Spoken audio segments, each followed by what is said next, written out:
She opened the door, and froze. 3 bodies, lying in the living room. Blood everywhere. But the most terrifying part wasn't the murder. It was this. 3 children had been inside the house the entire night, and they heard nothing. Keddie was a quiet community just outside Quincy, California, hidden deep in Plumas County. At the center of it was Keddie Resort, a collection of 33 old cabins, rented cheaply to families trying to start over. Surrounded by pine trees and a calm creek, it felt peaceful, safe, like nothing bad could ever happen there. But on April 11, 1981, something did. Glenna Sue Sharp had moved to California from Connecticut with her 5 children, hoping to escape a violent past. They settled into Cabin 28. It wasn't perfect, but it was better than where they came from. Sue was trying to rebuild her life, taking typing classes and working part-time. For a while, things were getting better. By April 1981, they had been living there for 5 months. They knew their neighbors. They felt comfortable.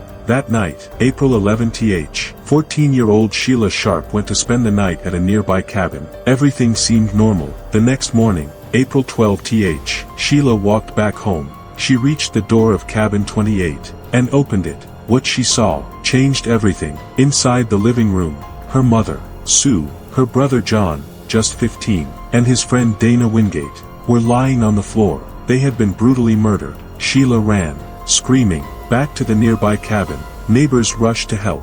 Authorities were called. But then, something even more disturbing was discovered. 3 young boys, Greg, Rick, and their friend Justin, had been inside the house the entire night. They were in the next room, just feet away, and somehow, they didn't hear anything.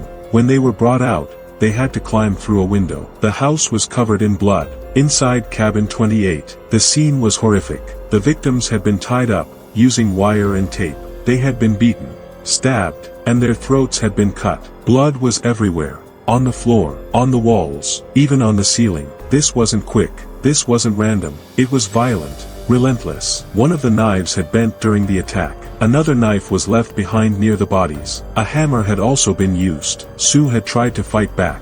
There were wounds on her arms. She struggled, but she couldn't survive. And then, police noticed something else. Tina, Sue's 12-year-old daughter. She was gone. At first, they hoped she had escaped. But as time passed, that hope disappeared. Search teams were sent into the surrounding forests. Nearby counties were alerted.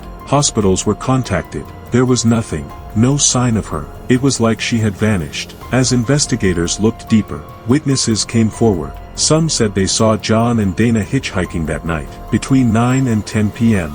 At some point later, they returned home, and sometime during the night, the attack happened. Nothing was stolen from the house, so robbery was ruled out. Inside, there were signs of movement, blood trails, footprints. The victims had tried to escape, tried to fight, and still, no one heard anything. Not the neighbors, not even the boys inside. Justin, one of the boys, later gave a strange statement. At first, he said he saw nothing, but later, he described what he called a dream. In that dream, there were 2 men.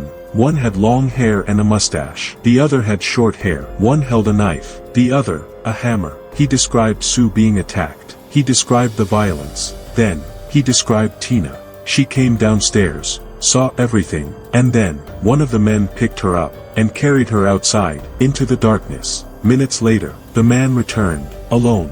Later, Justin said it was just a dream, but some believed it wasn't. Weeks passed, then months. Still no sign of Tina. Rumors spread. Theories grew. Some believed she was taken, still alive somewhere. But in 1984, 3 years later, remains were found, nearly 50 miles away. They were identified as Tina. She had died months after the murders. But how, and where, no one knew. The case became darker. Over the years, many suspects were questioned. Some were even linked to the case. But there wasn't enough evidence. No one was charged. Some believed Sue was the main target, and the others were simply witnesses, in the wrong place, at the wrong time. As years passed, the investigation slowed, the leads disappeared, the case went cold. Keddie Resort changed, people left, tourists stopped coming, the cabins were abandoned, left to decay, and Cabin 28 was eventually torn down. But even today, more than 40 years later, no one knows exactly what happened that night. No one knows who did it, and somewhere out there, the person responsible may still be free, and the truth is still buried. In the silence of Keddie, now, let me show you the real images.